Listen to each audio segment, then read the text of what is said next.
now that I have so many things in place business-wise, like, and there's so many opportunities for like work from home and remote work, like I'm looking for engineering jobs again because now engineering can be my after five. You know what I'm saying? Engineering can be something else that I could do. Side hustle. Yeah, like now I could like, and now it's something that I know if I decide, hey, I'm gonna shift gears and start focusing more on that, well, I got this going. What's up? Welcome to the You Know's Best Pod. I appreciate your support. In return, I hope I provide you with some worthwhile gems that benefit you on your journey.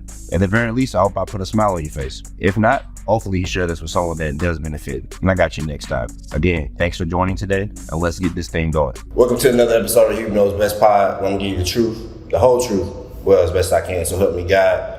I got my boy in here today, also my tattoo artist, one of my close friends, Roger Anthony, owner of Studio After Five. Right, and After Five brand. So we're gonna talk a lot today about, just Roger's journey from, being from Atlanta, going to Howard as an engineering major, to how he ended up as a tattoo artist and a business owner. It's a very interesting story, real cool dude, real dope dude, real solid and loyal friend of mine. So we're gonna get going. So Roger, thanks for coming on today, bro. Yeah, man, no problem. So, bro, like, at this point, you don't deal with like 19 of my 20 tattoos, probably. Really? Yeah, only tattoo we ain't do is this one over here. Right, I remember you always told me you wanted to cover that. Yeah, we're gonna put a line on that one. Right, we ain't worked it out. Yeah, we gotta get that one done and finish this. But what made you want to do a line? I'm gonna give them dreads and put this arm roster line. Yeah, but you also know like this arm is things I live by, and this is things that make me who I am. Yeah. So, like, bro, you grew up in Atlanta, right? Playing ball, had hoop dreams. Yeah. Yeah. And big hoop dreams. Now, mind you, Roger's like 5'7". Hey, but we all got dreams, right? But then you said you tore both your Achilles and so I tore both my Achilles and broke both my wrists. So when I was a junior, that was my worst Achilles tear. Like the first one I was out for, I tore it like maybe the second or third week of the season. And so I was able to come back right before the playoffs started, second semester. The second time I was out the whole rest of the season. So after when that happened, I remember being on crutches, sitting in my physics teacher's class, and I was like, man, Miss Porter, like this basketball thing ain't working. I said, I gotta figure something out. But I loved physics at the time. And she had went to Georgia Tech. She pretty much was like, why don't you look into engineering? I had no idea what it was. And at the time, we were still using, I think, web crawler, like Ask Jeeves or something as far as the search engine. And I remember looking on Ask Jeeves and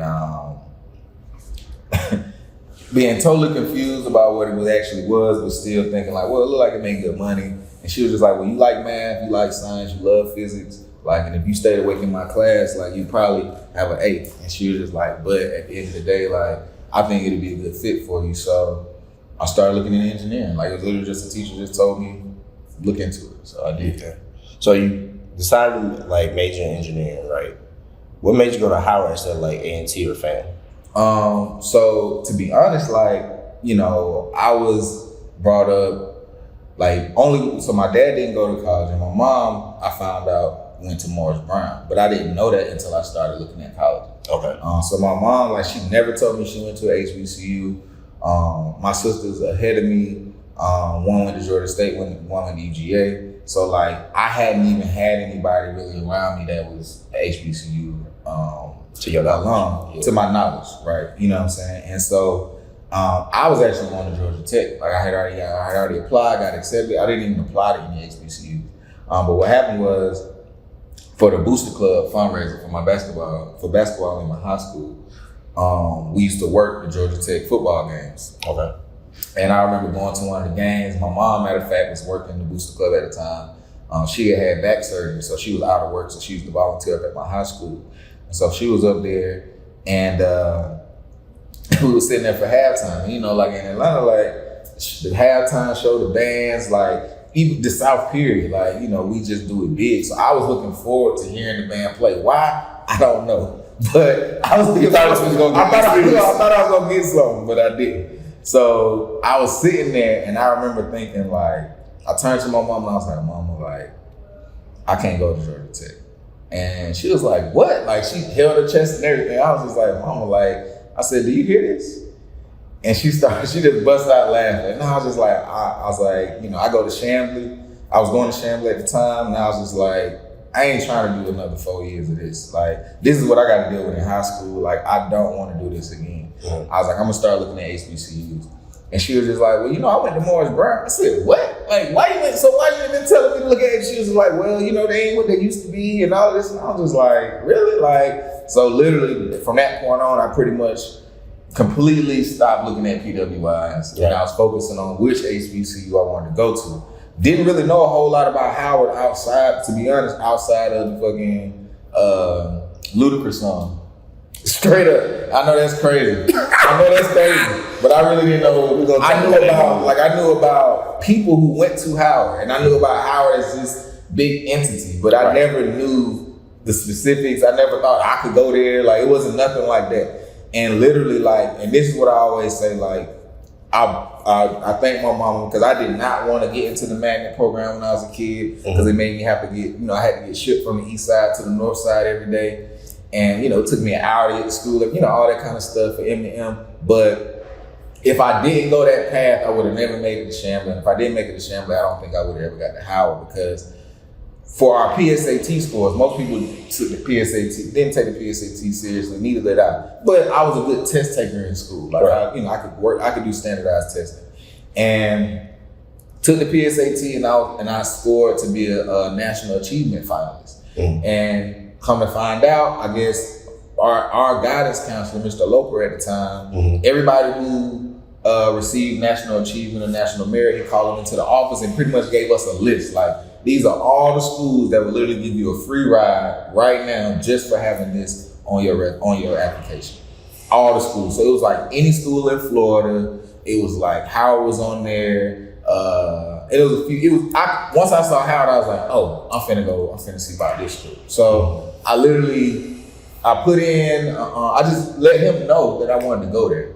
Right. Next thing I know, I got a letter from Howard saying that I could come for a weekend at the Mecca, which was like a visit, you know, for all the incoming scholarships. I felt like there was a lot of stuff for like Atlanta kids too. I remember being in school and like Georgia Club, all the kids was from Atlanta. I was like, well, hell, I ain't know nothing about this. It's definitely a funnel, for real. It's definitely a funnel. It's definitely, and I came to Howard. Matter of fact, I met Tarico at the weekend at the Mecca. Shout out to Rico. Shout out to Rico Harper. So I met him at the weekend at the Mecca, and it was so funny. I always tell this story when I talk about Tarico. I met Tarico, and I already knew he was gonna be cool. You know, his accent, I know he's from there. He's really from there. You know what I'm saying? Really like he had Atlanta ass nigga, you know, so it was like, and then me and him would talk about Outkast. I would love Outkast, you know, all that kind of stuff. And then, so we had the boat ride. Like, you know, the Spirit of Washington. You know, everybody, anytime you do anything at Howard, they're gonna take you on the Spirit of Washington. Okay. And so take us on the Spirit of Washington for like the boat cruise for like the end of the kind of like to wrap up the weekend at the Mecca. And me and him both got on the charter bus that was gonna take us out of the same little Marshalls. So you know at Marshalls they used to have the little shirt sense. So it'll be the shirt with the tie and the handkerchief that match, but we had the super country shit. So it was like they had like the collar was a pattern, and then the cuff was a pattern, and the pockets were matched. Like it was like that was when I realized, oh, we some country ass niggas. Because I had like mine was like tan brown and his was silver, but it was the exact same thing. Like you can tell we got it from the same place. Like it was like, bro, that's so much to unpack about what you just said for the last 5 minutes. First, I want to tap in on the fact that like your mom went to HBCU and she didn't tell you, but I understand why she felt that way because my boy in high school, when I was in high school, he my sophomore year he went to Morris Brown. Mm-hmm. They lost accreditation. Yeah. So I would see how your mother at that time wouldn't bring up Morris Brown. Like shit, my school's not even accredited no more. Right. But it's crazy because like we got a similar experience in the sense of like I was an IB kid, I was a magnet kid, I was gifted, and I always went to schools full of white people. No offense to white people, but like being a black dude from the south side of town, your whole family, most of your family living in the projects was from the hood. It was like, and eventually you get tired of that shit. Yeah, and like for me, I think I was fortunate because I felt like I was able to see it all. Like I was more so in the middle. I had friends who was doing way worse than me, and I had friends who was doing way better than me. So I could see the difference. Like, and I wasn't in a situation where like I had everything I wanted at all, but I had everything I needed. Like I didn't have to worry about the lights being cut off when I came home or anything like that. Yeah. But you know, we might have to eat differently for a couple of weeks. You know what I'm saying? We might be eating differently in between checks, you know what I'm saying? But it ain't, I was never going hungry. I didn't ever have to want for nothing. And I lived a good life. I had like a lot of love in the house, you know what I'm saying? Yeah. So because of that, like I could go to school feeling like me and being proud of who I was but I still felt the pressure to not be able to be everything and who I was. To show up authentically as yourself. Yeah, there you go. To do all of that, you know what I'm saying, in school because it's just there. Yeah, I felt like I was gonna get kicked out of school because like people, like I know people that know me now and they were like, well, Hube, I heard you in high school, you was quiet, you ain't do nothing. I was like, bro, I wasn't supposed to be at my high school. So if I fired off every time somebody said something I ain't like, I would have been out of school, bro. Like, and like, I think it is like that's a piece of it. Like, I think your story is you went to Tech and saw the halftime show. Always in my mindset, I was gonna go to Harvard. Like anybody know me know, like that was my goal as a kid. Until I met the public solicitor from my county, who was a Howard Law alum. And he was a black dude, so he the biggest attorney in the city. And I was like, oh fuck that, and I was a junior, so I was like that totally shifted my mind. I think part of that also was like I was at a white high school and had been around, you know, people that didn't look like me the majority of the time. Not because they weren't at the school, but because I was in different classes, and I was like, I refused to like be the token smart black kid at my and that's how I used to always feel. Like I used to feel like, honestly, I used to feel like I was smarter than every single one of them. And I chose to do other things rather than, so if I know that I don't need but a 92 at first, and it was a 90, but if I don't need nothing but a 90 to get an A, I'm cool with a 90. Yeah. I'm cool with that. So I know I can get an A without studying, without doing no homework, you know, doing whatever I need to do. I can still ace this test. That's what I'm gonna do. So if you get a 95 and I get a 90, but I know you was going home, studying every day, you got a tutor, you got all of this, but then you look at me like, oh wow, you got a 90? I'm like, yeah, because I'm smart. Like I can grasp the knowledge and retain it better than you can. You know what I'm saying? Like I'm sorry, you just don't got it. You know what I'm saying? And so, but it used to bother me because I could tell that you weren't just surprised because I could get it. You were surprised because I was black and I could get it. You didn't have to say it. I could feel it. You know what I'm saying? And this is before like anybody had told me or said anything to me about, I feel, because I wasn't raised in like what you would call a pro-black household. Like I feel like my parents being from the South, and even though my mom is from Atlanta, my dad is from the country. So like he has a different kind of view of white people, you know what I'm saying, because of what they had to go through. You know what I mean? Like my dad was a sharecropper. Like so people need to understand like that, those generations of, you know, Jim Crow and all that kind of stuff, like we not that far removed. Like this was literally my father. Like when he would tell me stories about his elementary school, he would tell me, and I don't even think it clicked for him what he was doing, but he would tell me like, yeah, you know, at PE, we'll go out to the peach orchard or we'll go out to the watermelon patch. I'm like, for what? He like, to work. And I'm like, wait a minute, whoa. I said, you said you was in elementary school. He was like, yeah, you know, we had to work the land. I said, wait a minute. So at the time, I didn't know the term sharecropping, but I'm like, that don't sound like PE. You know what I'm saying? That sounds like work. That sounds like work, you know what I'm saying? And he said, like, matter of fact, he was telling me the story that that's how he learned how to drive, because he used to have to drive the peach trucks. And like, so I didn't know they had push to start machinery back then, but so the trucks was push to start. They didn't have no keys. and it was like a tractor type of engine, but it was a truck. And he said that's how you learn how to drive. So so like stuff like that. So I always kind of had a idea about white folks, but like it wasn't like beat into me. Like I didn't know a lot of history. I didn't know a whole lot of facts, but I could feel it, and I've always been somebody to pay attention. You know what I'm saying? Right. And so I always recognized it. Like my partners that I grew up with them, and we were able to mesh and vibe because of all related and similar experiences. Whereas my friends at school, I was friends with them mainly because they was the only black kids. You know what I'm saying? I didn't really have a choice. But they didn't come from the same background. Some of them did. Okay. Some of them did. It wasn't necessarily, but it was the vibe. It was the I want to be able to choose my friends based off us vibing and we feel like I can trust you. I can feel like I don't need to just be your friend because you're black. So when I got up to Howard for the visit, that was the first thing I noticed. It was so many different kinds of black folks. Right. You know what I'm saying? The variety that I asked for, like that whole, like, and so like, especially being in engineering too, when I got there, like I was able to see even more because there's really no African Americans in engineering. Right. It's all African. It's pretty much all African and Caribbean, Afro-Caribbean, you know what I'm saying? And so it's like, man, like, so I was able to learn even more about me from them because I was learning like a lot of them, how they felt about us as Americans. I was learning like, and so I was able to learn like, even like, so I had, friends from Jamaica versus friends from Barbados and Guyana and different places. And it was crazy because you could see kind of like the hierarchy of how they respect each other and like accents, and like they would like talk shit about accents. And like I remember it was this boy Ken that was in my class. They would talk to him like how New York folk talk to Southern people.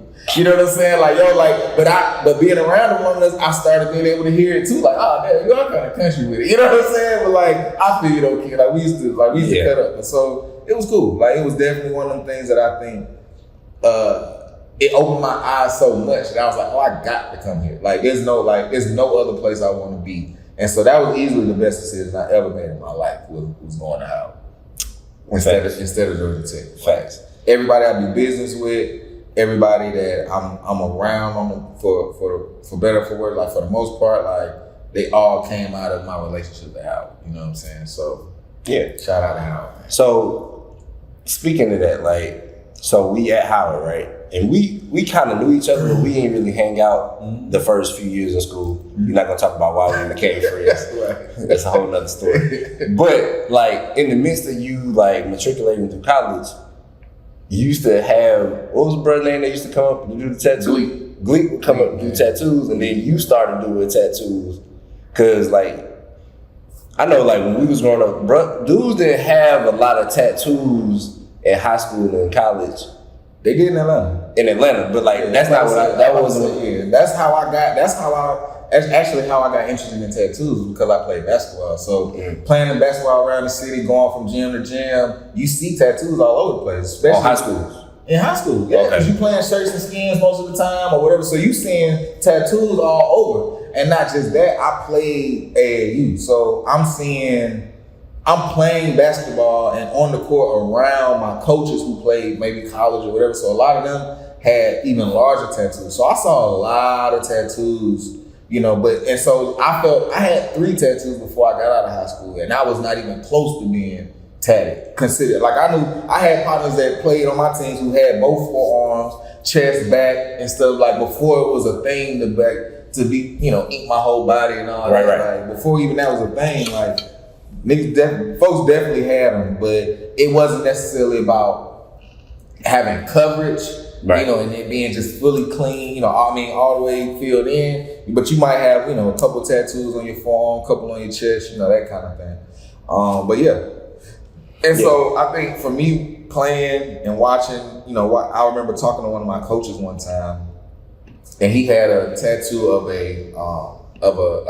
a black man. And in his fro was like all of these words of affirmation. And at the time, obviously I didn't know what words of affirmation were, but I just knew that it was dope that he had all these images and information hidden in the tattoo. Right. And I just thought that was amazing. So I knew that like my first tattoo, I wanted to make it I wanted to be spiritual, and I also knew that like my parents would only go for it if it was like a religious tattoo.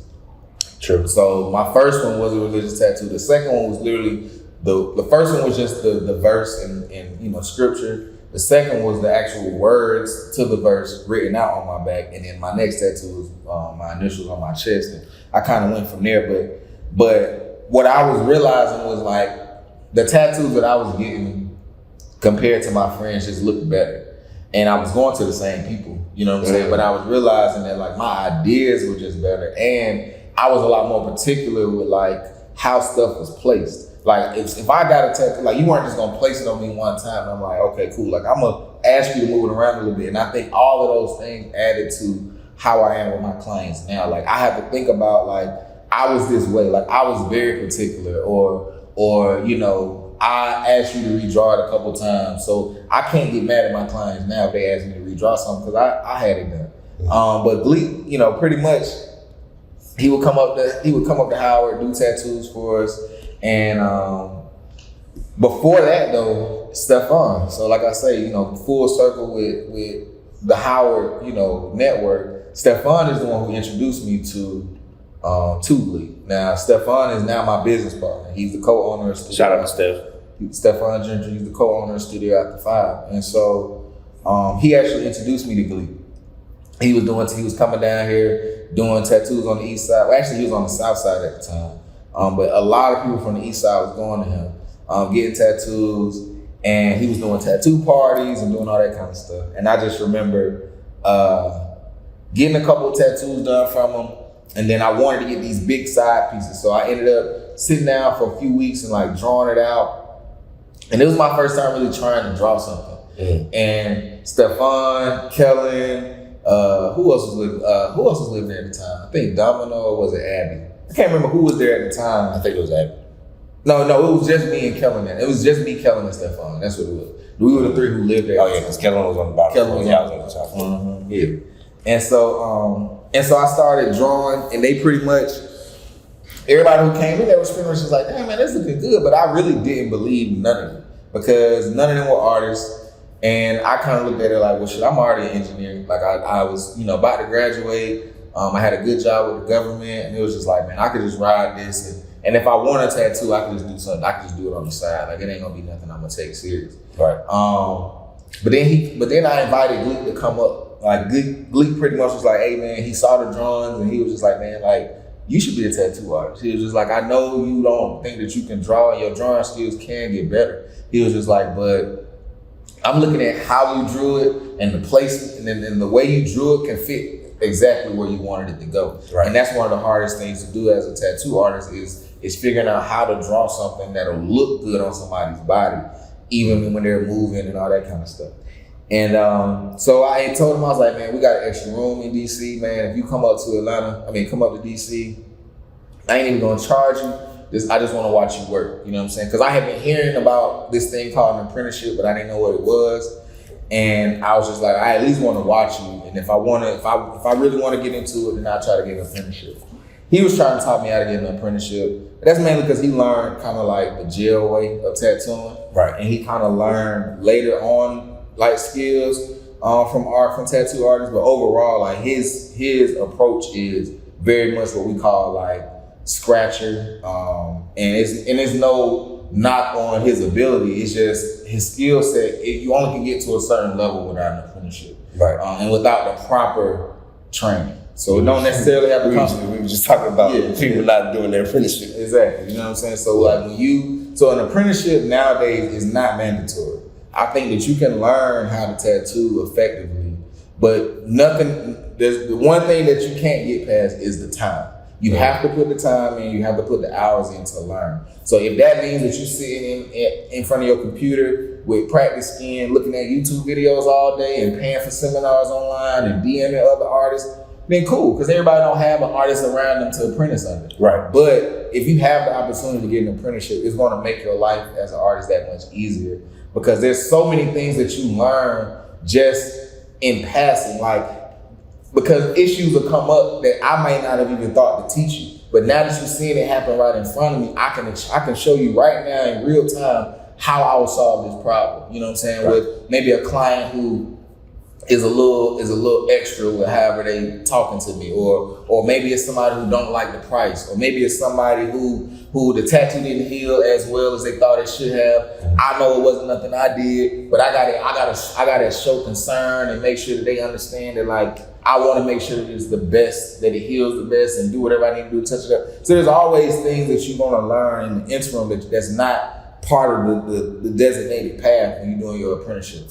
And so that's the thing that I realized. Like, there were so many things that I was doing wrong that I didn't even know I was doing wrong, because I had to watch somebody doing it right. You know what I mean? And you can't always get that from a video. You can't always get that from a seminar. Like, you need some hands-on. Like, I think the crazy thing is like, I went to a podcast summit like a few weeks ago, like 3 weeks ago. Mm-hmm.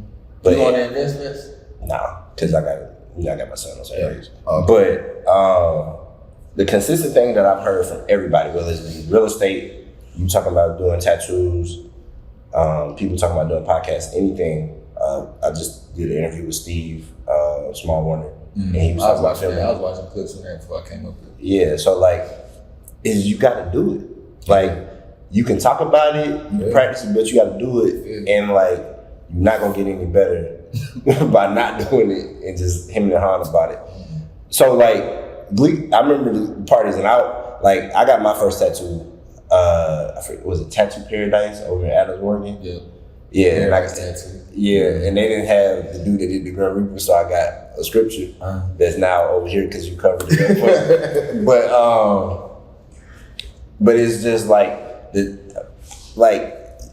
I'm gonna guess you probably got about 60 tattoos, like something like that. At this point. I go percentage. Percentage of body, right? Yeah, about 60%. And like, it's just interesting, like, to see, like, because all the homies started getting tattoos, right? Mm-hmm. Because Gleek would come up there. Mm-hmm. I never got a tattoo from Gleek. I was like, I ain't doing that shit at the house. But also, like, after I got my second tattoo, I was like, I don't know if I'm getting no more tattoos. Mm-hmm. But then, like, just being around you and seeing the work you was doing made me want to do it.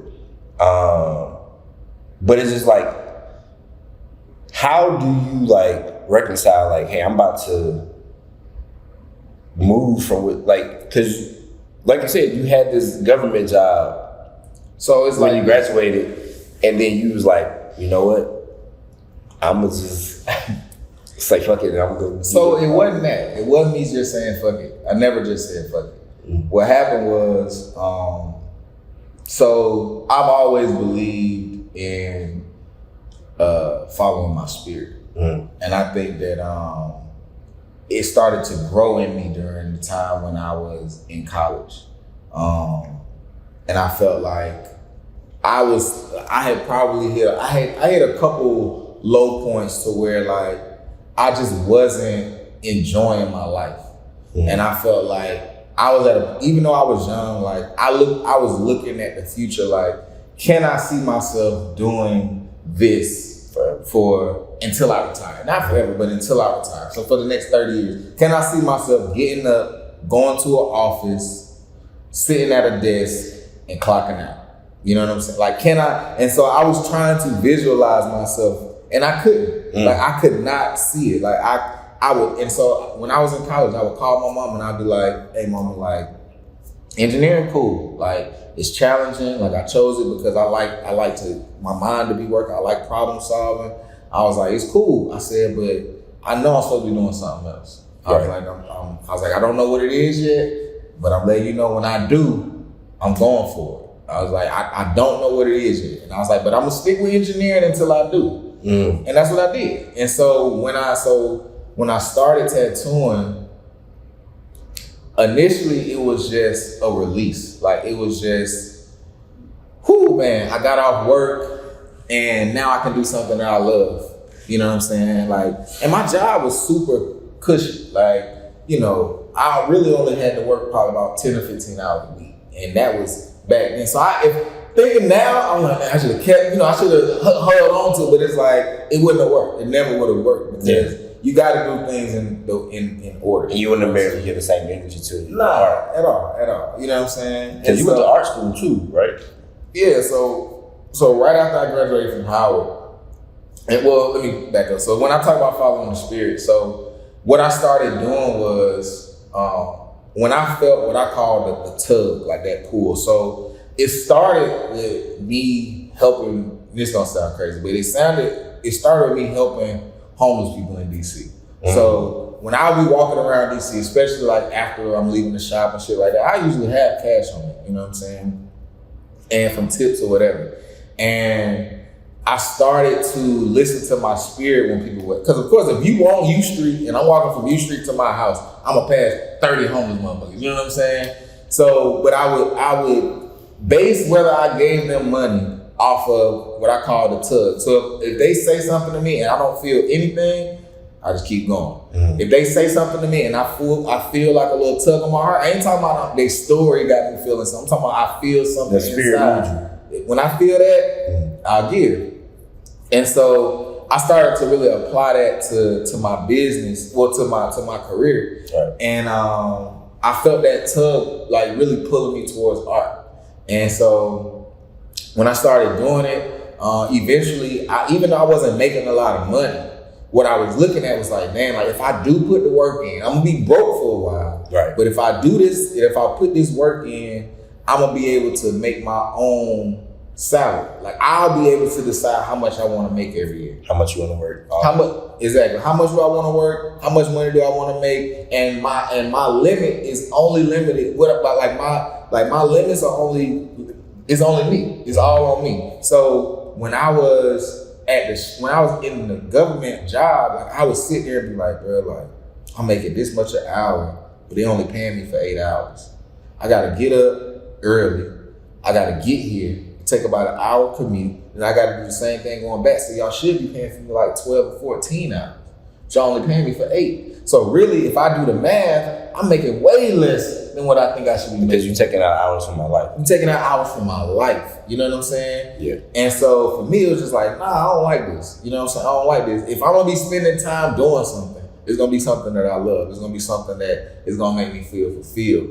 And so, I did both for a while, and that's where After 5 came from, because I looked at it like, when I saw tattooing as a way out, I stopped looking at it as a backup plan or as a side gig. And so I looked at it like, I have my 9 to 5, but I got an After 5 as well. And so from that point on, I had something like, I started to have more structure. Like I had something that wasn't just tied to my name, because to that point it was all Roger Anthony Art or Roger Anthony Tattoos. I didn't really have anything to brand myself with. Right. You know what I'm saying? And I guess I was a little bit ahead of the curve as far as everybody having a brand for stuff. But I will say that like I wasn't ahead of the curve when it came to understanding what a brand meant. Right. You know what I'm saying? So applying it in the way that could have been used from 26, because I've had this brand since 2017, 2018. So like, it's been around for a minute, but I didn't push it as that because I just wanted something that I could identify my own business as. You know what I'm saying? Right. So, like you make that pivot, and then you're an apprentice, right? And you apprenticed at Pins and Needles. Yeah. For like what? How long were you there? I guess my apprenticeship lasted about 2 years, maybe a little bit longer. Most apprenticeships last a minimum 2 years, but like I had already been tattooing for about a year when I got my apprenticeship. And even how I got the apprenticeship, like I said, is about following the spirit and relationships. Like I literally wrote down a bucket list of things that I wanted to do before I graduated from Howard. One of those things was learning how to swim, because I didn't know how to swim. So I get in the swim class because it wasn't it's mandatory for some schools, but it wasn't for everything. Right. So I didn't have to. So I had a free elective my last semester. And I was just like, man, I'm gonna take swimming. You know what I'm saying? So, because it was between taking a Dr. Carr class and swimming. I was like, I gotta take me a Dr. Carr class before I leave Howard. Like, I'm gonna leave Howard and not take one. You know what I'm saying? I ain't take one either. So I used to go and sit in his classes, but I never actually took his class. So anyway, I get to what was we talking about? My bad. We was talking about the fact that like you did an apprenticeship at and how you got there. All right, so I'm in my swim class, and this is when I'm still trying to figure out if I want to actually tattoo full time. But I'm like, I know I'm at a point where I can't learn too much else from Bleak. Cause I'm asking him questions and he giving me answers like, it's just what I do. It's just how it's like, well, bro, I need more than that. Like I need some. I'm an engineer. I need to know why this is happening. I need to know if I'm using the right tools, whatever. Cause I'm looking at stuff in magazines. My shit ain't looking like this and your shit ain't looking like this. So how do I get my shit to look like that? You know what I'm saying? Yeah. And he really wasn't trying to go the technical route. And I knew that I had to learn from somebody else. But I knew I had to learn. You know what I'm saying? Like I wanted to learn. I wanted somebody that was willing to show me the right way to do it. And I was gonna put the work in. So I actually, while I was in swim class, there was a girl in the swim class who was like, hey, like, I like your tattoos. Are you a tattoo artist? Now, up until that point, anybody who ever saw my tattoos, if they said they liked it or whatever, they would always just say, where do you get your tattoos now? That was always the question I got. This was the first person who ever asked me about the tattoo artist. And I was like, look at how God worked. Right, straight up. And I was just like, nah. I was like, but I'm thinking about it. You know what I'm saying? She was like, well, my uncle got a tattoo shop on U Street. Like, you should go holler at him. I said, yo, uncle, what's his name? She was like, his name Chris. Okay. Like for real. I was wondering how you ended up straight up. This is how it happened. She was like, his name Chris. You know what I'm saying? You should go down there. So like, she was like, I'm not gonna lie, I cannot remember the name of his shop right now. But it's right there on U Street. Like you can't miss it. Just go on. You just walk down U Street, you'll see. So I'm like, okay, cool. So I get out of class that same day. I'm hyped. Like I'm gonna get me an apprenticeship. So I go down to U Street and I end up at DC Inc. Right? Because you know how like you cut through behind the tower. So I didn't walk straight from Georgia and Florida. I walked. So if you come from that way, you actually skip past where Pennsylvania is. Right. Because you're coming down Vermont and Pennsylvania is to your left. So I bust that right on U Street. And walk to DC Inc. I get to DC Inc. and I'm like, you know, y'all do apprenticeships? They're like, yeah, but we only take full-time apprentices. And the owner, I was like, is the owner named Chris? They like, yeah. I was like, does he tattoo? They like, nah. I was like, damn. All right, I'm thinking like, well, damn, either she lying or they lying. But either way, I ain't like the vibe when I walked in there. So I'm like, all right. So I'm just walking back to the shop. Walking back to campus, like low-key feeling defeated. You know what I'm saying? And to your right. To my right, they go pins and needles. And from working there, I really like Chris was standing at the front. And from working there, Chris is like never at the front. You know what I'm saying? He's always in the back. So I see this black man with locks, and I'm like, he looked like a tattoo artist. And he's like on the computer, saying like, yeah. So I walk in, I'm like, your name Chris? He like, yeah. and because of his, like, I know his personality now, this is just hilarious, like, when I think about it. So I'm like, you tattoo? He like, yeah. I'm like, you the owner? I'm like, you the owner? He like, yes, nigga, like, what's up? And I was like, man, you know, so I had a binder with, like, photo slips and pictures I had printed from CVS. I ain't know nothing about a portfolio or none of that. I just knew you need to see something. Right. So I came in there with that, and he was pretty much just like, okay, look like you know what you're doing. He was just like, have you had any art training, any professional art training? I was like, nah, man, I just been kind of doing my thing out the crib, but I want to learn though. You know what I'm saying? Like I want training. He was just like, well, everybody here has some type of professional art training. So before you can get an apprenticeship, you need to take some art classes. And you need to, and you already have two people in front of you. You know what I'm saying? There's two people who are in line. And so I was just like, man, I don't know nothing about no art schools. I said, bro, I just graduated from Howard a few months ago. Because at this point, it was literally like June. We had graduated in May. So it was like literally the next month. And he was like, well, take a look at these classes. So he gave me like three different schools to look at. So I went home and I printed out, matter of fact, at my job the next day, I printed out. That's a bold strategy. Right. I printed out all the courses from every school because I had no idea what courses to take. I'm like, bro, I don't even know where to start. Do I just start at intro to art? What? Like, I don't know. Like, which one's going to help me with tattooing? So I take them up to him the next day, the printout. Like, hey, okay, you said go to school. What school I need to go to? What class I need? Okay, I'm gonna go to Montgomery College, but what school I need to go? What class I need to take? This nigga highlighted like every class. All of them. You know what I'm saying? All of them. I'm like, bro, okay. I said, I see where this is going. You think you're gonna scare me off? You're not gonna scare me away. Like, nigga, I'm gonna be in this motherfucker. So I enrolled like a couple weeks later. So I took summer courses. So I took like, the intro to art classes and drawing 101 and like color theory and some art history classes. And so I did that for the summer. And then when the following spring came back around, I got my apprenticeship. And so maybe like maybe like 6 months into that, I left my job and became full-time. You know what I'm saying? And so from that point on, I was full-time for about 2 years until like you kind of get into whenever you go into business for yourself, you get into a space where you start to doubt that you made the right decision. You know what I'm saying? You start to doubt that, like, especially like when that slow season come and like you still got bills coming in and you trying to do things for other people and you try to, you don't have no extra money to Christmas come around and you the uncle coming in town from DC and you supposed to be the cool uncle. And the cool uncle who had the government job at the Pentagon and you broke as hell. You know what I'm saying? And you like, I ain't got nothing for you. You know what I'm saying? Y'all, everybody get high OUs this year. You know what I'm saying? Like that type of shit. And so it was like, I was feeling horrible. So I took another job. And I took a job out in Baltimore. And it was at it was like the Maryland State Highway Department. I was a traffic engineer. So I was like back in my career. And the whole plan was like, they were starting to do more flex hours at that office. So my idea was cool. Like if they got flex hours, I'm only gonna have to work a certain number of days a week. I think it was like 4 days in the office. Fridays I don't have to come in. And then I could work from like, instead of working 8 to 5 or whatever, instead of working 8 to 4 every day, I think I was working 7 to 5 or something where I was putting the extra hours in the first 4 days so I didn't have to work on the 5th.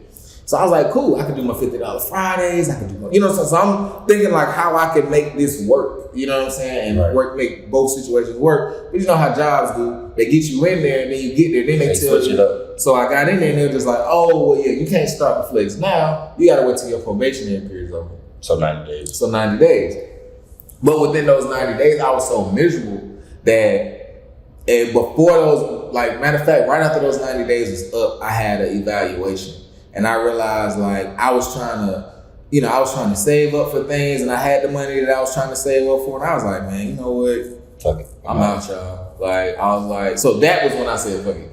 Yeah. But it was like, you know what? Like, it was hard. What I was doing was hard. But I believe in myself doing this more than I will let y'all. Because for me, it was like, I might, as a traffic engineer, most of the work I'm doing is for projects that won't be completed for another 15, 20, 30 years.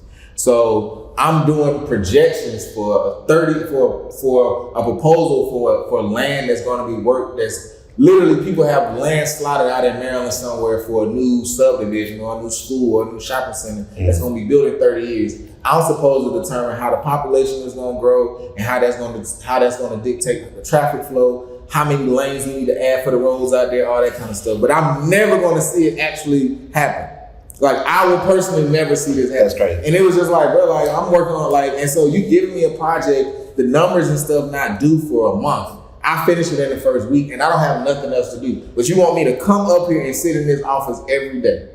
That was the most miserable time of my life. That was way worse than the federal government job, because it was a state. And it was like, the state always terrible. Yeah, I was like, I can't do this. You know what I'm saying? And it was like, a lot of microaggressions and all that. And, me being the black man and all of that. And I was starting to grow my hair out. Like, and they wasn't liking that. You know what I'm saying? I was growing my facial hair out. They trying to ask me. I was like, look, y'all not going to tell me how to dress. Y'all not going to tell me how to wear my hair. Because y'all hired me the way I was. You know what I'm saying? So I ain't like, y'all, I'm not finna be kissing no ass in here. Like, so y'all going to forget that. And so I got into it with one of the lead engineers. And I could feel myself like on some finna be coming in there on some rah-rah like nigga shit. And I was like, before I do that, let me just leave. You know what I'm saying? So I gave my letter to my immediate supervisor, and I gave her the 2 weeks. It was on a Wednesday, and I realized my birthday was gonna be within them 2 weeks.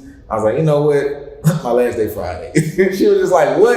I said, y'all don't want me up here for the next 2 weeks. Trust me. Because y'all ain't gonna get nothing. Y'all ain't gonna get nothing out of me. You know what I'm saying? Right. So let me just go ahead and bow out. And she was just like, man, she even told me, she was like, I know you probably try to put on a good face. She was like, but I could tell you're never happy here. She was just like, you got way more going for you than this office. She was like, you got bigger things going on. She was like, I think you should focus on what you're trying to do.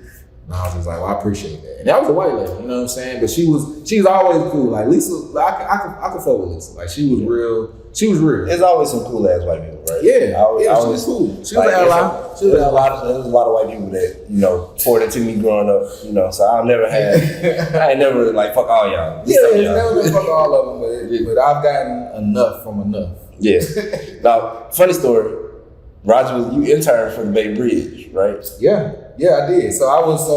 When I was my senior year, our senior design project was studying the self-anchored suspension bridge, whatever we call it, the SAS. So it was replacing the old Bay Bridge that collapsed in '84, and so we studied the collapse. And so my part was what they call the shear link beam. So it's like a shear force that causes bridges to fail, and we were studying that. So that's part of how I got into tattooing as well, is because even though for the government job, I did computer-aided design. Mm-hmm.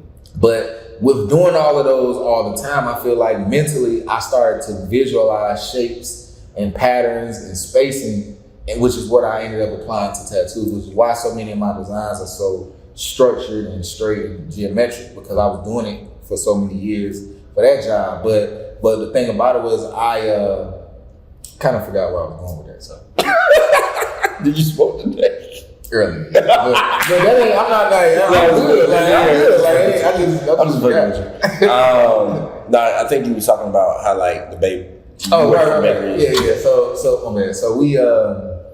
So we went out there to open for our senior trip, and we actually walked the bridge before it was even connected. So we literally walked out to the edge and looked down into the water. Like when I tell you that was, because you already realize I don't do heights. Me neither. And that shit was so scary because it really did just end. Like there was no barrier or nothing. You just had to kind of peer out, and like they made you come back. But it was like you realize how massive it is because we're walking inside the bridge, and there's 3 or 4 levels inside the bridge before you get to the top. You know what I'm saying? And so the components of the bridge, it was just fascinating. And like that's what I love about engineering. And that's why like even now, like now that I have so many things in place business wise, like, and there's so many opportunities for like work from home and remote work. Like I'm looking for engineering jobs again because now engineering can be my after 5. You know what I'm saying? Engineering can be something else that I can do. Side hustle. Yeah, like now I could like, and now it's something that I know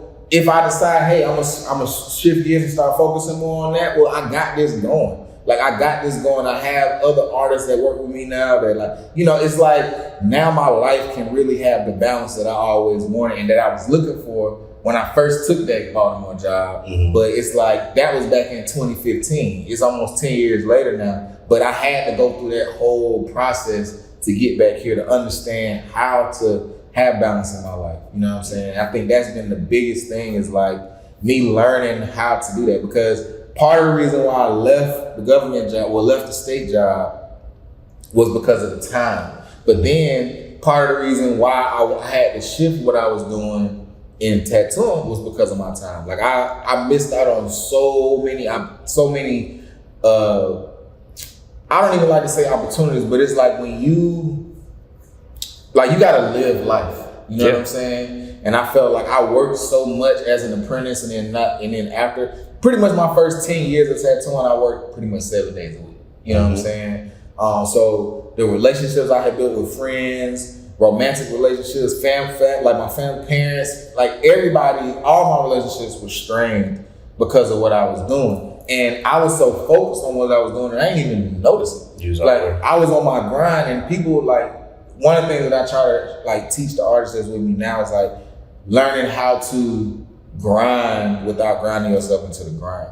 And like for me, I did that. Like I worked so hard that I damn near killed myself. You know what I'm saying? And I lost so much weight. Like I just wasn't me. You know what I'm saying? And although I was doing what I loved, I was not living the life that I wanted to live. And so like it became a toxic relationship, kind of. Definitely, it was definitely toxic, and it was definitely only productive in one way. You know what I'm saying? And that was just me elevating with tattooing, but no other aspect of my life was getting touched. You know what I'm saying? And anytime you have that, so many things are gonna suffer. And I think that's why there's so many starving artists. It's not because you don't have money. It's because you spend so much money on things because you can't manage it because you don't have balance in your life. You know what I'm saying? It's Shout out to balance. Yeah, for real. Like, for real, it's big because, like, that's been my biggest thing over the last couple of years is, like, understanding how to get it and then how to maintain it and still grow at the same time. Like, so, I've had so many situations where, like, I had to cut off folks to refocus myself, or stop smoking for a while to refocus, because I'm realizing that, okay, once I start doing too much of this, I need to level it back out. Like, I gotta bring it back over here so I can get back to a center. But also so that I can, I read this book last year called The 12-Week Year. And that changed my life. I put my business partner onto it. The artists now are reading. I think Kellen said he just picked it up. And for me, it's out. Amazon. Not for real. The 12-Week Year is literally one of the best books I read for anybody who is a multitasker. You know what I'm saying? Well, I definitely need that. Doing the dad, the podcast, the working. Yeah. And what it does is, I'm sure there's other books out there that talk about it, but it talks about time blocks. And to sum it up as quickly as I can, like, it's one of those books that the first thing it does is it gets you out of what they call the annualized way of thinking. So rather than you thinking about a year, like between birth, I was always thinking birthday to birthday. I need to get this done before my next birthday. Right. But in between that time is 12 months of life. You know what I'm saying? So I have a list of things that I want to get done at the beginning of this year. I ain't even think about that. That list is completely different by the end of the 12 months. But if you approach every 12 weeks as if each week is a month, then you have a 12-week year. So right now I'm in the second week of my fourth 12-week year. You know what I'm saying? And so every time I tell people about it, they'll be like, "Oh, so a quarter?" Like, no, because you already equating it to a part of the whole year. You want to look at this as, I want to get everything accomplished in this 12 weeks that I would have normally got accomplished in a year. And you're able to do it by being more organized and balanced with your time. So every single day I get up in the morning or maybe the night before and I write out 10 things that I need to get done for that day. Now, but before that, at the top of the week, I wrote out maybe 30 things that I want to get accomplished for the week. So every day I'm looking at that list of 30 and I'm only pulling from that list of 30 to decide what I'm gonna do that day.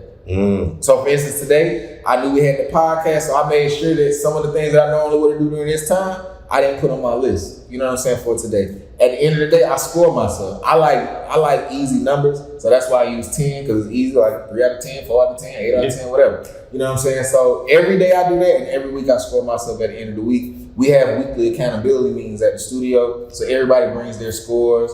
We talk about why we were able to accomplish what we were, why we weren't able to accomplish, and it also helps you understand that, like, it's okay if you had a bad week. If something just wasn't right with you emotionally, like you're going through something, like, it's okay to take some days off. And I think it's too many artists and business owners, entrepreneurs who think that they have to fight through everything. Like, sometimes you just gotta sit for it, man. You know what I'm saying? And that's one of the things that makes me in a business, makes me fortunate to be a business owner, because I have that option. Like, I have that right. I can take a break and shut it down for a week if I want to. And as long as I can make sure that everything else is taken care of, I'm good. But it's just been 12 years, easily been a life changer and a game changer for me, because I've seen my productivity go up just because I can be more organized. And I can, and so because I'm blocking off time, you got 3 time blocks. Now in the book, they have different times. I call it my get money block, my chill block, and my administrative block. So your chill block is obviously your me time. But your me time includes, going to the gym. Your me time, going getting groceries or whatever. All that is your me time. Administrative stuff is obviously stuff that you need to do for your business, but it's not gonna get you money right now. So that's emails, texts, creating content for your page, all that kind of stuff. It has to be done, but it's not gonna guarantee you money today. And then the get money block, every day I give 4 hours a day to make sure I'm doing something that's going to directly get me money. So whether that's tattooing that day, making a painting, putting something on my store, online store that can be sold, whatever, 4 hours a day I'm devoting to that. And so when I think about it now, even after all of that, I still have free time in the day. So I hadn't talked about sleep. Right. I hadn't talked about eating. None of that stuff is in my me time. No, that's light. Like, you know what I'm saying? Like, so I still have an extra 10, sometimes 12 hours a day that is free outside of and I'm still getting everything accomplished. And so I'm amazed, like I was working so hard, bro. Like you're working smarter now. Now I'm working smarter, you know what I'm saying? And it feels so good. Like, it feels so good. So, bro, like, we're going to fast forward a little bit. So you was at Pins and Needles, came down to Atlanta, what was it, 2019, started working at City, shout out to Maya Bailey, Tukey. But during the pandemic, you made a pivot. You mentioned it several times, like you got your studio, right? And I came home and I was like, hey bro, I'm trying to get a tattoo. He was like, yeah, pull up to the studio. Right? Pull up to my studio. He was like, oh, I opened up my own shop. I was like, during the pandemic? What, you just talking about going to get an engineer job? Yeah. And it's like, and then you open the shop in September 2020, right? Well, the grand opening, right? Mm-hmm. Like, to see, like, y'all, right now we're in one of the studios at Studio Plex in on the, what's the south side, right? No, it's the east side, yeah, over by Edgewood. Roger went from having one studio, 3 studios, to having, working by himself, to now he have artists that work under him in a matter of 3 years. And I think, like, people got to understand that process too. Yeah. Like, because that's big in a matter of, it's not even 3 years. Like, this is the 3-year anniversary, right? Yeah, coming up, yeah. So, like, how's that process been for you? Like, how's that journey been? You know, it's crazy you say that, bro, because it has not been easy, but, you know, I hate going back to it, man, following the spirit, man. Like, honestly, like, listening to God, listening to, like, praying about it and really sitting with it. So what happened was, you know, during the pandemic, you know, everything shut down. Even Atlanta shut down for about a month, you know what I'm saying? And during that time, when the shop was closed, before the shop actually closed, City of Ink, I had a therapy session. And I remember talking to my therapist, kind of telling her my plan. Like, I want to have my own studio one day, but I want to be able to, like, create a atmosphere and a vibe that, like, people, you know, where I can really teach artists and I can, like, teach how to, like, really have good customer service and, like, all these different things that I've seen been helpful in my career. Like, I want to be able to share that with people. And I remember her saying, like, well, Roger, like, you do realize, like, you're not going to be able to do all of that in somebody else's shop. Like, if you want to create all of that, like, you're going to have your own. Space. And she was just like, so what's your timeline? I'm like, well, I mean, I plan on being at City of Ink at least 3 years so I can build my clientele. She's like, I'm gonna be honest with you. Everything that I've ever heard you do, everything you said you wanted to do, you always did quicker than you thought you was gonna do it. Right. As long as I've known you. She was like, so I'm gonna be honest, I don't think you got 3 years. And she was just like, so, and I had already told her about this sermon I had watched before, and it was talking about moving at the pace of grace. Mm-hmm. And that's kind of what I talk about when I talk about listening to my spirit, like understanding that, like, if you are, like, I'm a spiritual guy, but I feel like over the last couple of years, I've become more religious. Like, I've actually dove into the Bible a lot more and really read a whole lot more for myself for understanding. From the time that I started working with her, whenever I had a goal as far as where I was going with my business, and even just in general with life, like, it seemed like everything I was doing, it would happen quicker. I would make it happen quicker than what I thought. So my goal was to be at City of Ink for 3 years. I was like, I'm moving back to Atlanta. I was like, I need to get a feel for how the tattoo world is in Atlanta, because it's very different here than in DC. In DC, like, there was so few, like, good quality tattoo artists that, like, coming out of Pins and Needles was all I needed to and being at Howard, honestly, was all I needed to have enough clientele to stay booked all the time. Yeah. Well, but coming home, like, you walk down the street and it's literally 50 good talented artists outside the door. You know what I'm saying? And it's like, and then you have new people moving to Atlanta all the time for the promise of riches. You know what I'm saying? Right. In Wakanda, basically. You know what I'm saying?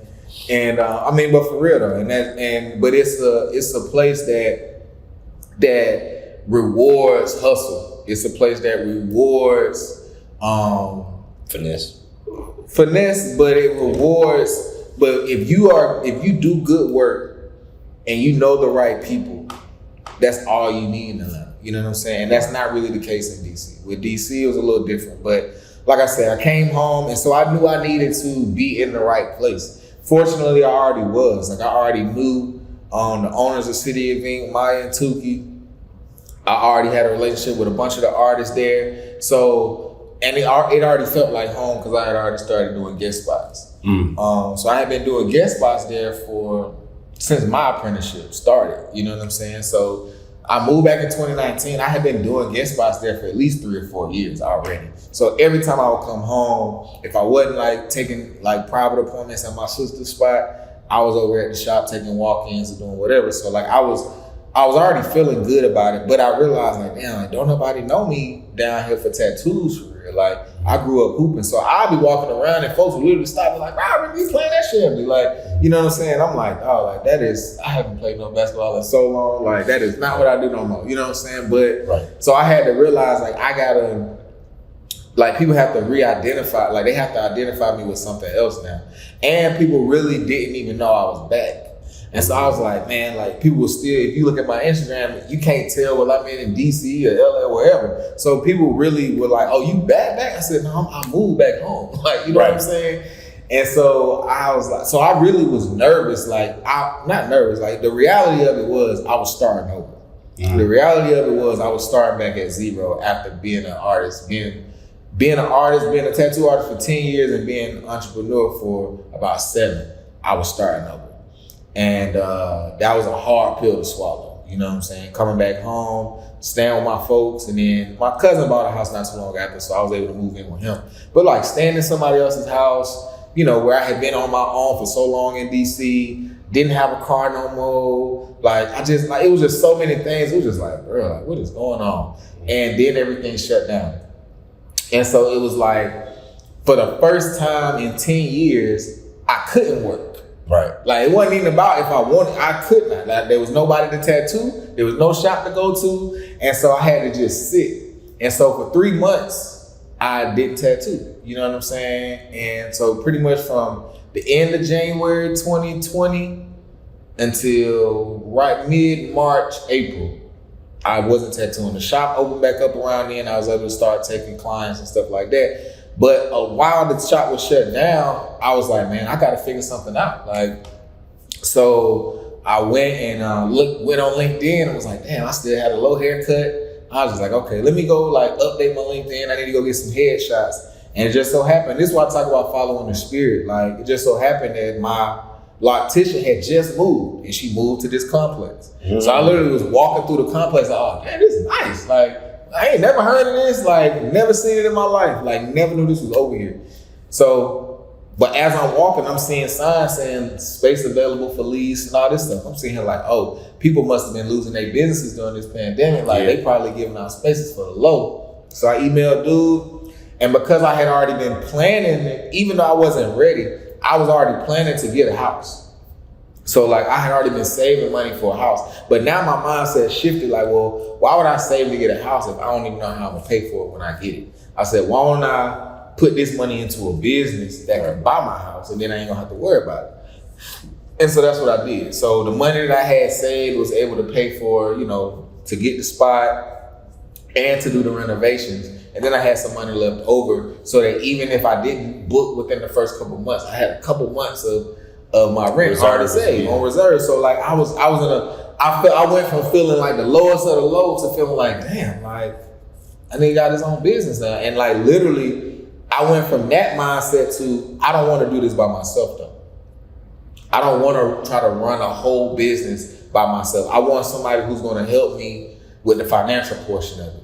And so because Stefan had already been working with me to get After 5 established, and me and him already have a really close relationship. He was the first person I thought of as far as really, he was the first person I thought of as far as going into full business. I had other people who I had talked to as far as like renting out the space, you know what I'm saying? Like I had Lamont cutting hair, stuff like that. But I had never really looked at him as being like, as becoming my business partner. I was just looking at like, I could have a space that I could use for multiple things. Right. And so when I talked to Steph, it was like a light bulb went off because we had been meeting for about 6 months at that point on either Tuesdays or on either Thursdays or Sundays.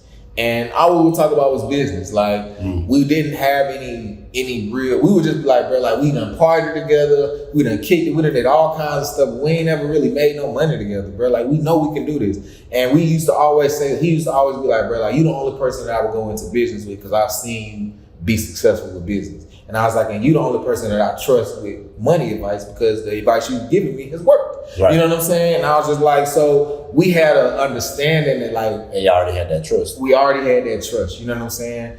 And so I was like, Steph, I was like, well, I got this spot, bro. Like, come check it out, see what you think. I was like, because I want an accountant. I at least need somebody who I trust handling my money. So he came by, he was like, bro, I ain't gonna lie, like, before you called me to come over here, I had just written on my vision board that I wasn't gonna allow anybody to box me into a title anymore. And he was like, and that's what you asking me to do. To be your accountant. To be my accountant. And I was just like, well, if I'm being honest, I really wanted a business partner, but I know you working at Mercedes right now. I can't see you like, he like, no nigga, that's exactly what I want. I was like, word? He was just like, yeah, bro. He was like, I want to do so. He was like, what you want done, I see it. I see what you talking about. I'm down. Let's do this shit. So he came on and, you know, so shout out to the man behind the scenes stuff. For real. Shout out to Steph. So he came on and it was like, so now I already had money to take care of myself. Now I can split that in half. And now I'm sharing the load with somebody. And it was like, man, like, whoo, like I got somebody now that I trust that I can build with. So now I can focus on the art stuff. You know what I'm saying? And making stuff look good. And he could focus on making sure the business is running. But what it also actually taught me over the last year is how much I actually already knew. You know what I'm saying? But not knowing that I learned it. You know what I'm saying? So it's like we talk about something and I'm like, yeah, He's like, oh damn, bro, I said, oh damn, I did know that. Yeah, that's true. You know what I'm saying? It was like, you know, just I've been doing this for a while now. Like I've been in business for myself for 13 years. Not full time, but I've been tattooing for 13 years. Like it'll be 14 in October of this month. October of this year. So it's like, for me, it's like, I've had a good career. I've had a successful career that most business owners can't say. You know what I'm saying? Like my first year in here, I tripled my income. I tripled my income. You know, the man said he tripled his income. My first year in this studio, I was, you know what I'm saying? I was able to buy a crib. You know what I'm saying? Like things were just, and the only difference was, the biggest difference was management. Like how I manage my money and where I put my money. You know what I'm saying? And yeah, also, I remember you got like real focused. Yeah. For like, it was like 6 months or something. It was like Brian smoking. Yeah, like because I realized like I couldn't, like even when it came to, like for me, it was like my desire to have a relationship with God changed to where it was like, if it's taking me away from you, I don't even want to bother with it. And so smoking, I couldn't pray. Literally, that was the biggest thing. Any other time I'm high, I'm cool. But it's like, if I'm trying to pray, like I can't be high. Like I can't connect. You know what I'm saying? Because you can't focus. I can't focus. You know what I'm saying? And it was just like, man, I was like, so that was the biggest thing. It was like when I was trying to hear from him and I felt like I was blocking the signals. You know what I'm saying? And it was like, I need to clear the fog so I can hear from him. And when I did that, I felt like my first time crying tears of joy is when I got in the studio. Because I remember like thinking that it wasn't gonna happen. I had before I found this spot, I found 2 other places that I thought was perfect. Mm-hmm. The first spot was literally right next door to my barber that I've been going to since high school. So for me, I'm like, oh, this is perfect. He gonna have niggas in the shop getting haircuts. He gonna be sending them right next door to me. The spot was in Buckhead. You know what I'm saying? It was a luxury lash studio before they left. So it was already set up with with individual rooms, frosted glass doors, marble floors, chandeliers, like the whole. So you had to do minimal. I ain't have to do nothing. It was ready to go. But thinking back, all the money that I had saved would have been eaten up with the first month's lease. The first month's lease would have ate up all the money I had saved. Because that's bucket. Because it's bucket. You know what I'm saying? But this is in a historical area. It's in a historical building. So a lot of the rules that apply in everywhere else didn't apply here. You know what I'm saying? MLK house down the street. This is MLK neighborhood. You know what I'm saying? So it's like it's old Fort Ward. So it's like one of them areas where things are just done a little different. And so, but that was just God. Like I said, hey, I'm looking at it like, damn, man, I couldn't get that spot. And then he go send me right up. Mind you, my house is 1.1 miles away. So literally, it is 1 mile away. I have a 4-minute commute to work every day. If you want to run over here, you could. I do sometimes. Like I literally walk on one of the cool mornings, I literally walked over here. You know what I'm saying? Just to see how it was. And I was like, damn, it wasn't even that bad. It was like a 20-minute walk. You know what I'm saying? It was just like, damn, like if I give me a bike, like I ain't never gonna have to drive. You know what I'm saying? People just gotta understand sometimes you gotta trust the timing. You right? gotta trust it. You gotta trust no it. is not no forever, it's a no right now. And that's how it's I a feel no about for a it. reason. Exactly. And I'm cool with that. Like I have had to learn to be okay with the no's because trust me, like my faith is so strong. Like I saw, like, so I'll tell you like this. I remember my shroom, like my only time doing shrooms, right? Shout out to shrooms. I did shrooms, and I've always wanted to do shrooms because I always felt like, obviously it's from the earth, but I always felt like it was a different type. It would unlock something different. Definitely different vibe. Yeah, you know what I'm saying? And so I remember like doing the shrooms, and this was in 2019. Mm-hmm. So I had just moved back home. I was doing the walk-ins. You know, I had just got a car, so I was thankful for that. But like outside of that, like my life was not going the way I wanted it to go. Like everything seemed like it was falling apart. And I remember like this was during the time when I was fasting, when I wasn't smoking. Mm-hmm. And so I think it was about 6 months, because I think it was from like August of 2019 on until like the new year. So it was like 5 months. 4 or 5 months. You know what I'm saying? Yeah, like 4 months. That's what I think it was, 4 months. And no, it was 5 months because I started in July. Yeah, I started in July. And I just remember the biggest thing about that trip was like I was sitting in a chair, like those old like wicker chairs like that you see the uncles in the 70s, 80s and stuff. And I was sitting like up, like I was on a throne though. You know what I'm saying? Like one of the Black Panthers when you sit in the chair. Exactly. I was just like that. You know what I'm saying? I was sitting up there, I think it was Hube, right? Hube, yeah. So I was sitting on the chair, and it was like all of these objects like floating around me. But I was like in control of them. Like I could reach out and touch this, look at it, put it back, reach out. And it was like everything was, and so I remember like thinking, oh, that's dope, you know what I'm saying? But then when I like, my trip was over, I realized like I was seeing me in the center of something. Like as the center of something bigger than me with all of these moving parts, but I still had control and all this stuff. And I remember telling one of my clients one day about it, and they was like, oh, you was like the sun. I was like, what? And I never looked at it like that. It's like, nah, like it was like your energy was like was the driving force behind it. I was just like, and so now that I'm at this point in my career, I realize that's exactly what's happening. You know what I'm saying? Yeah. I realize that like the energy that I put in for a lot of years is now starting to pull people.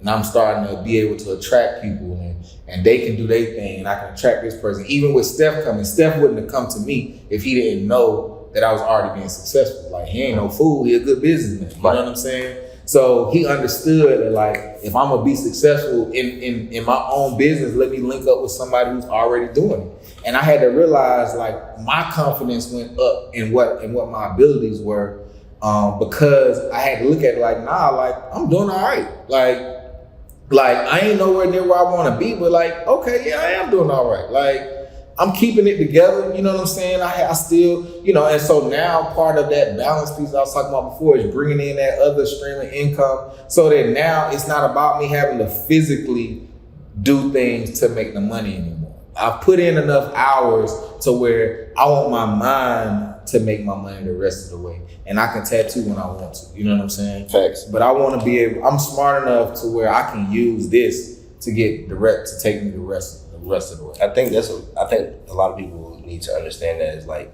yeah, you got to put in the sweat equity, right? You got to do what you got to do. But the goal is eventually not have to do it every day unless you want to. I remember when I invited you to my graduation party, you was like, oh yeah, I'm gonna pull up. I'm like, bro, it's Saturday. You was like, I don't work on Saturdays. No. And I was like, damn, my nigga.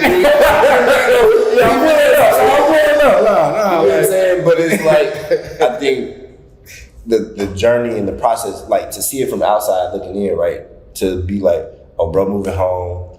He figuring it out, right? Mm-hmm. Cause you know, when you reached out to me about doing the engineering shit during the pandemic, I was like, I don't really think you should.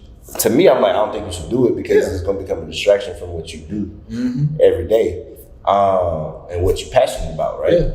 And so to see then you invest in it, you know, like I don't know how much money I spent getting tattoos with you at this point, but like I'm always gonna come to the shop because I'm like, people are like, oh, I know this good artist. I'm like, I don't let other people touch me. Yeah. Bro. Like at this point, like I know, I like as much as I hate sitting in the chair with you for hours.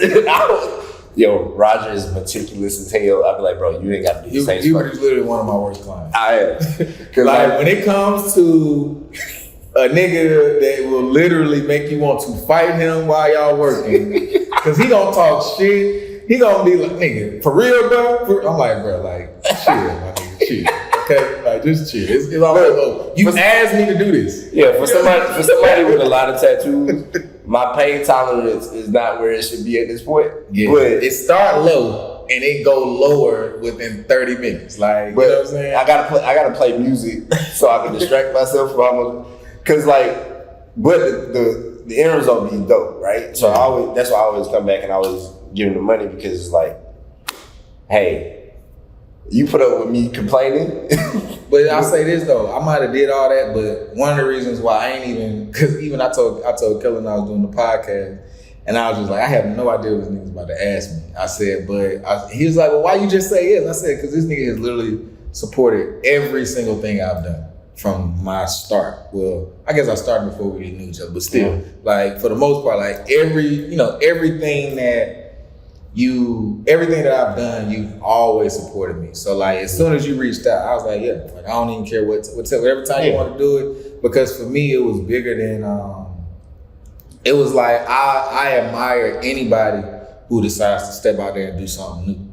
You know what I'm saying? It's not easy. You know what I'm saying? It's not like when you have to learn something outside of everything that you've been doing for most of your life, if not all of it, like it's a scary thing. You know what I'm saying? And so I admire everybody who's getting out there trying new things, doing podcasts, starting businesses, because, you know, I do think that when I started, you know, everybody was still on the, you know, going to doing multiple higher levels of education, getting good jobs, whatever. And I was on that path, and I feel like when I jumped off that train, I saw a lot of people like take off, and I was still like this, like, I don't know if I made the right decision. You know what I'm saying? Yeah. And I'm just glad to see that everybody is starting to kind of come full circle. And so part of me feels like I still could have done things differently, but I don't think I would have. I think that I had to learn this way. You know what I'm saying? I think I had to learn how to get this balance and how to get this clarity and peace in my life through the lessons. You know what I'm saying? That's real. Like I think everybody's journey is different. Like even with my son, right? I was comparing him to like my friend's baby who's 2 weeks older, and like she was walking and she talking, and so I'm like, but somebody's like, your son's running his own race. Don't compare him to nobody else. And then but it resonated so deeply. It was like, I start saying that to other people too, like, bro, you're running your own race. Like, whatever your journey is, I was talking to my little sister yesterday, like, everything ain't always gonna be what you want it to be or what you think it should be at that level or at that time in your life.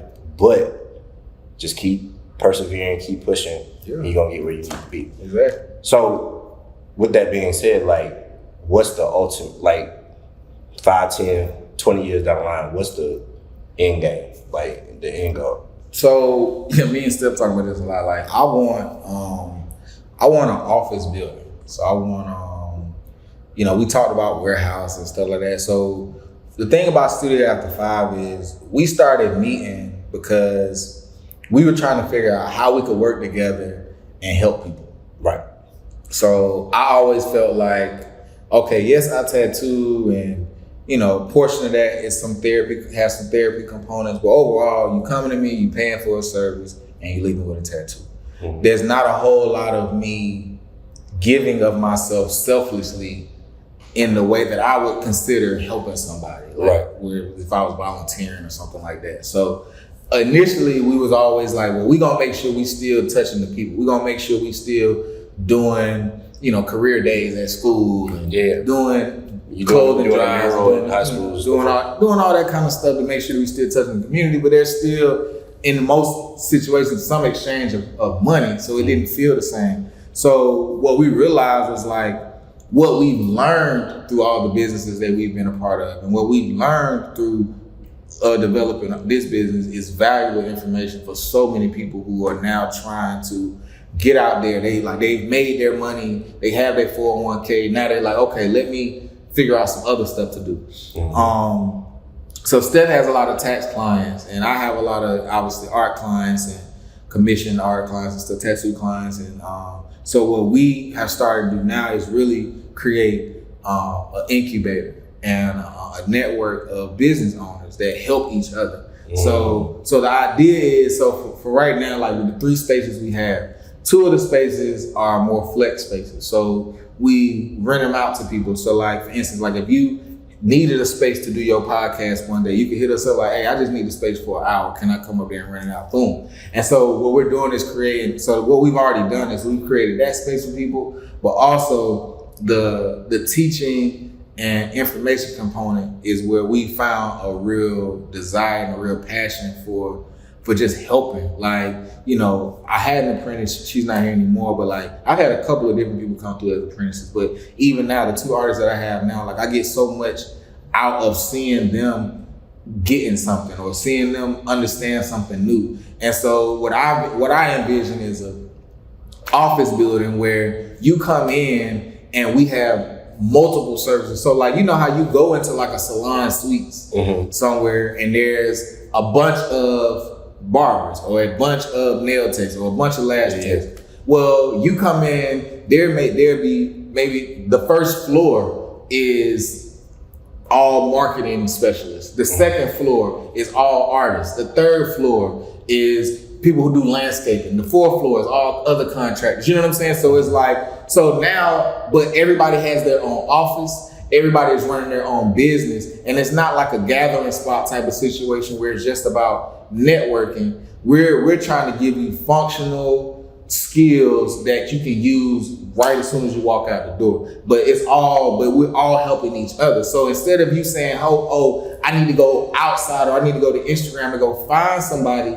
to help me with this project, I can just go upstairs. Right. They got me. You know what I'm saying? And we're all a part of this. Yeah, I'm part of basically a business community that networks and exchanges. Like it's more of an exchange than like, hey, I gotta charge you. Exactly. We're not just charging you to be a member of a group. You know what I'm saying? We wouldn't charge like and most of the people who are already part of the network are people. So for instance, we've helped over 100 Black-owned businesses get started. So that's getting their business incorporated, doing their business taxes, doing whatever. So over 100. So that being said, we know about a lot. So for instance, I'll give you an example. One of our first people that come through and kind of see the whole process, I have a client who's a principal at a high school. He came in to get a tattoo. He told me about the high school that was getting ready to be built.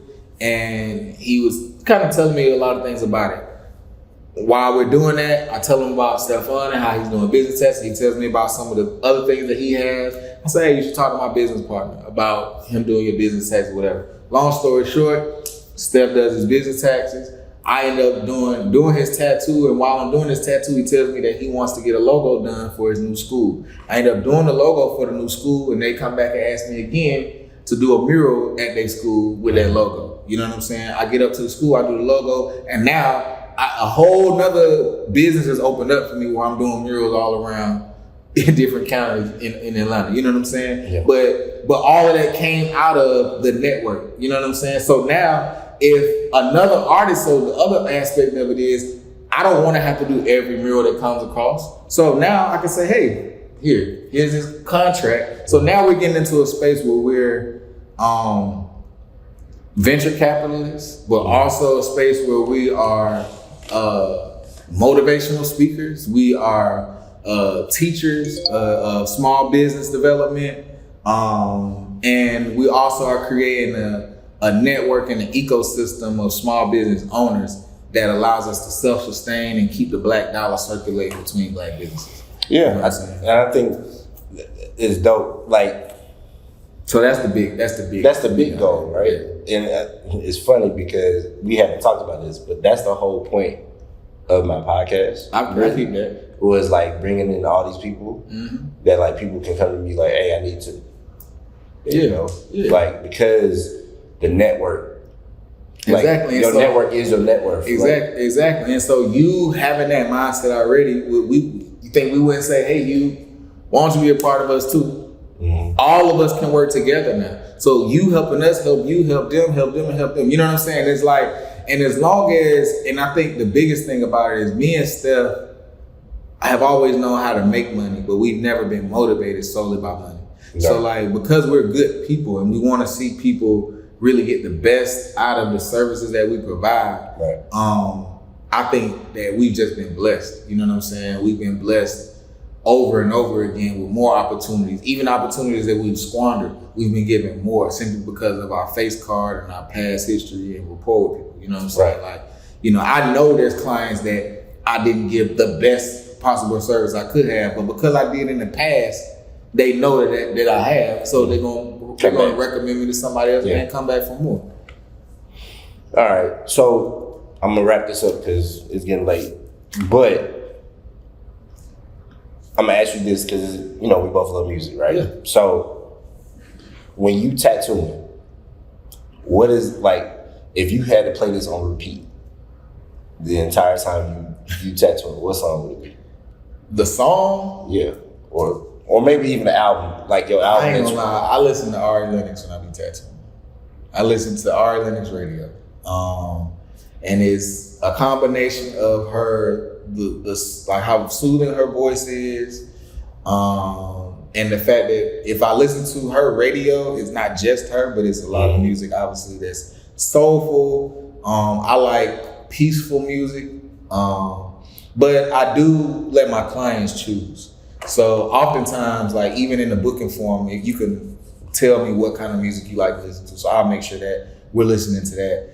Lately, most of my clients have been wanting to watch TV. So most of the time I have Netflix going. But if I'm choosing, I'm pretty much going straight to Ari Lennox radio and letting it ride. I think I love me some Ari. I ain't gonna lie, I love me some Ari.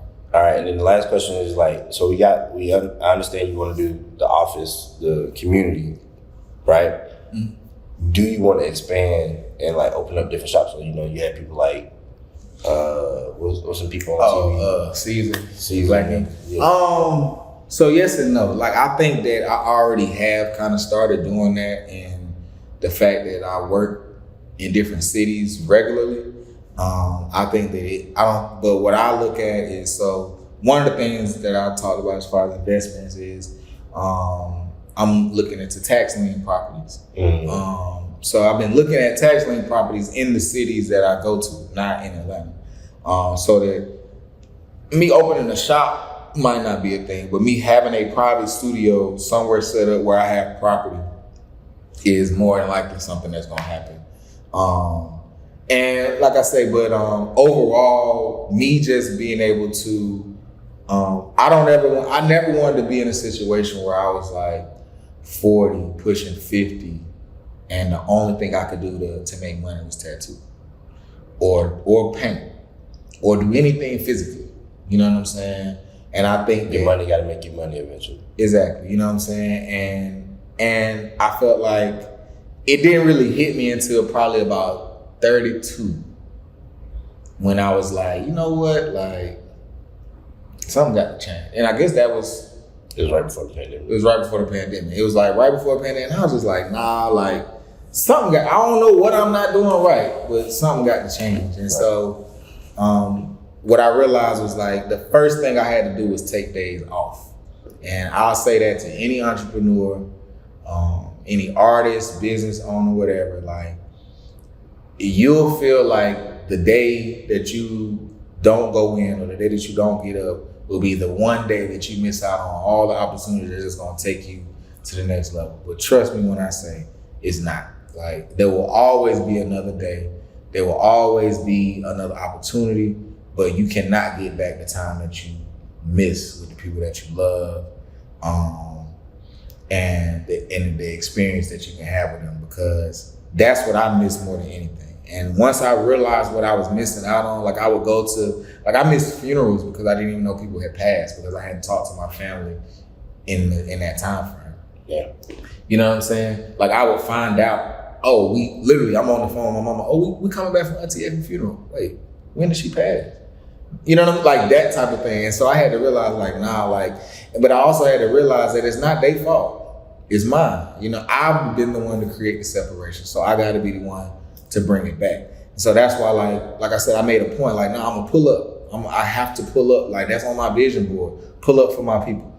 Like that's on my vision board. You know what I'm saying? Because I wasn't doing that for a long time. And I appreciate y'all for allowing me to focus. You know what I'm saying? And I appreciate y'all for not holding it against me that I was focused.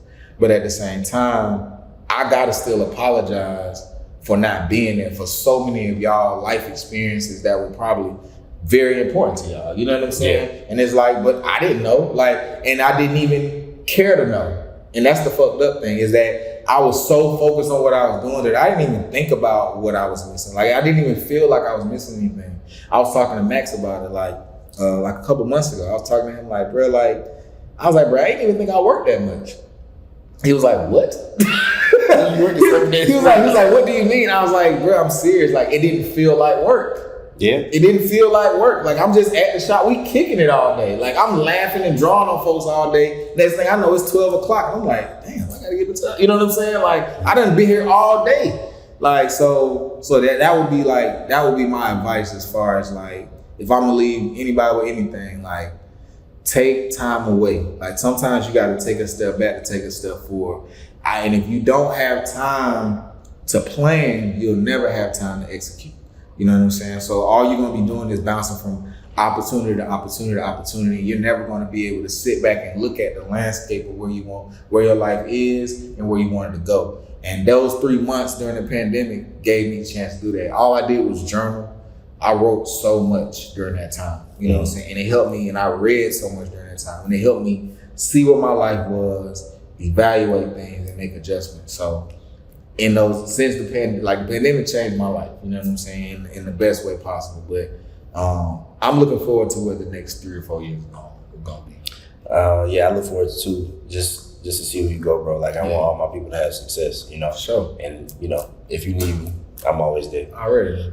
But yeah, so we're gonna wrap the episode up. So, you know, I always say, I wish you peace, patience, understanding, knowledge, wisdom, discernment. Make sure that you understand that every choice has a consequence and every action has a reaction. So y'all be easy. And I'll check y'all next time.